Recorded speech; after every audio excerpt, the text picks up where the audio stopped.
Rusciano issued a public apology on Thursday after forgetting to include transgender men in a discussion about abortion.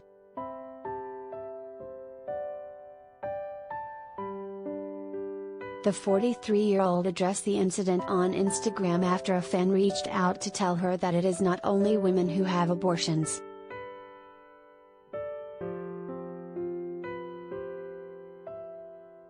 EMS slip-up happened during an episode of her podcast, where she discussed the U.S. Supreme Court's decision to overturn Roe v. Wade, the landmark ruling that established the constitutional right to abortion in the U.S. in 1973.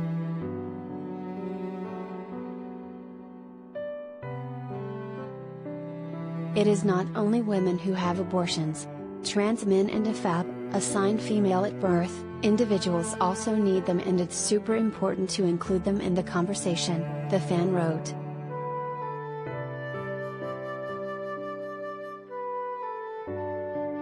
I know you're the queen of allies and would totally be aware of this, consider it a gentle reminder, they finished, followed by an ominous smiley face emoticon.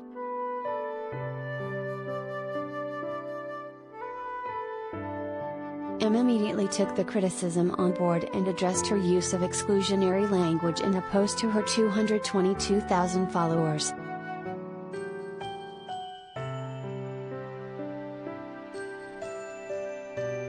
This is a really good point, she said of the message.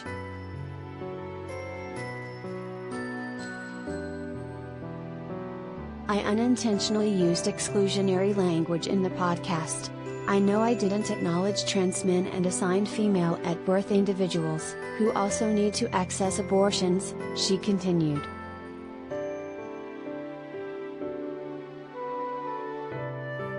So I'm really sorry and I will be better, Em finished.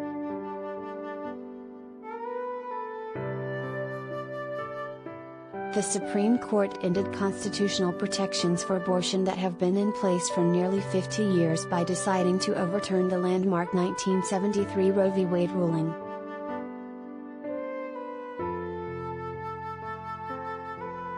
Power has now been handed back to individual states to decide whether or not to permit the procedure.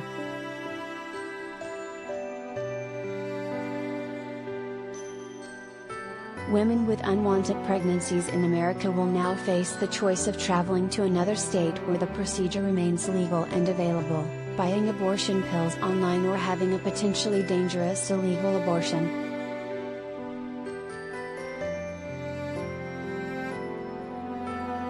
Em also hit back on her podcast this week after another listener called her out for using language around autism that they deemed offensive.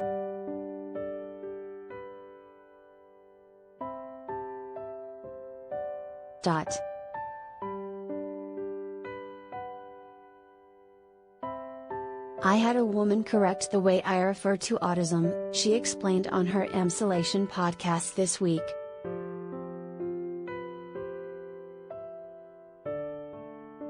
She said that autistic people prefer to say is autistic, not has autism.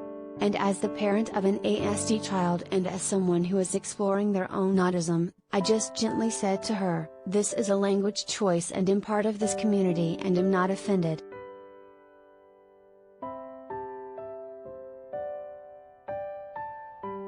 I think policing other people's language is totally unnecessary.